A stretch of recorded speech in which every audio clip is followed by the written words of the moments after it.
switch over to another portrait shoot, this time paying more attention to some of the details. We already tackled environmental portraits, but let's go to a more fashion type shoot where we can really enhance things. I'm going to go back to my catalog here and jump into a folder of images from photographer Jessica Kubasi. She had a chance to do a portrait shoot that really took Luminar AI to new levels. Let's take a look here at what's possible. I'm going to select one of the portraits and I want to finesse this. So I'll take a template to speed things up. It's going to scan the picture and make a suggestion. In this case, it thought influencer was a good start. As I try different options there, notice how we can fill it in and very different styles. I like some of these, but I think I want to try something else as well. Let's come in here to experimental and we'll do a gentle glow, but I'm going to just modify that a bit. So when I go to edit, I can see that there's a texture layer in there. I like it, but I want to make it much more subtle. So I'm going to back off the opacity of that texture to take it down. Now what I'm going to do is finesse this. So with my category tool, it's easy. Enhance AI gets a nice exposure. And I could play with the amount of detail and structure. And you could see how quickly we got a great look on the image. Using the portrait tools here, I could tweak the amount of face light to really fill in the face and put a little more eye enhancer and eyebrow thickening. And you'll notice there on the face how it really just brought the eyes out and brought them to life. Well, that's great, but let's also build a custom look from scratch. So I'm going to go back, press G for the grid view, and do one of these by hand. Here we're shooting on a white wall with some colored lights. Using the Face AI, I could fill in the face with face light, and notice how it's able to find just the face. I'll balance out the scene with Accent AI for the right overall exposure, and add in a little bit of structure.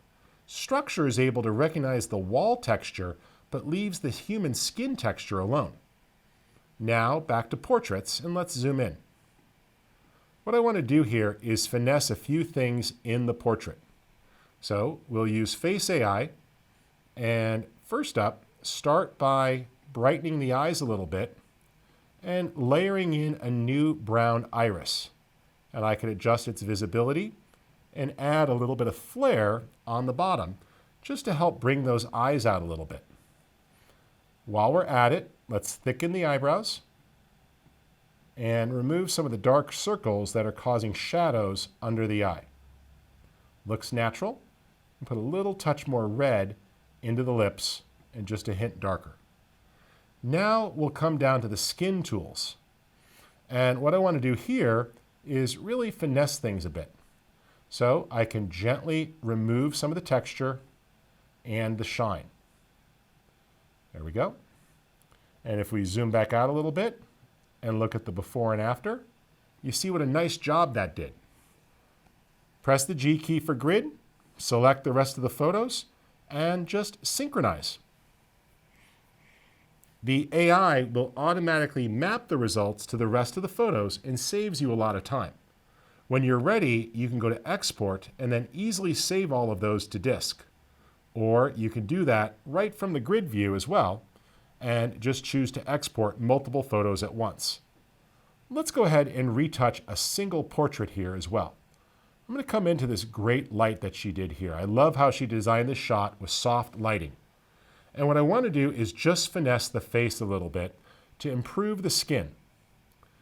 Using our edit tools here, I could take a look at Skin AI. The amount slider is going to smooth over some of the ruddiness of the skin. It does not destroy the texture, but it smooths over some of those little imperfections that are minor. And shine removal can tone down some of the hot spots. Skin defects removal will analyze the image and look for imperfections and try to take them out.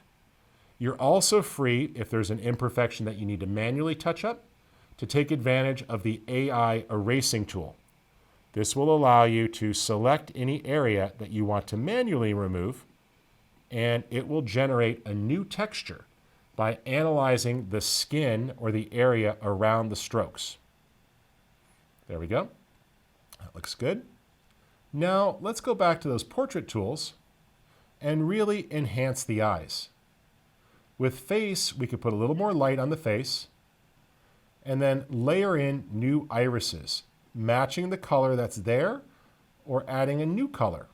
And you see how you can layer those in. Then reduce the visibility. You don't want to go full on. Notice even at 0, it's a nice change. It just gently layers in some of that texture. And then we could put that flare on the bottom to help bring out the eye nicely. We can whiten the eyes, sharpen and add detail, and then deal with the dark circles or improve the eyebrows as needed. We'll finesse the color of the lips and just darken them slightly. While we're at it, let's take a look here at the Basics tool and explore those details. Remember, you could add in a little bit of detail in a zone type system. So medium details nicely brings out the hair. We'll zoom back out. I like it. And with the vignette, let's just click to choose our subject. And now we can create a nice gentle vignette on the bottom of the photo that's pulling you up into the face. If you look at the before and after, you'll see it's a nice subtle but effective change. And if you need to, feel free to explore the creative category. Mood gives you lots of nice options for color recipes. You can roll over these to audition them, and then if you like it, dial in the strength with the amount and contrast controls separately. Also, Mystical creates a very nice soft diffused lighting, and you can have that light fill in the shadows or even warm them up a little. And similarly, you'll find 4 different nice glows which can really be useful to add a nice soft diffused lighting to your picture.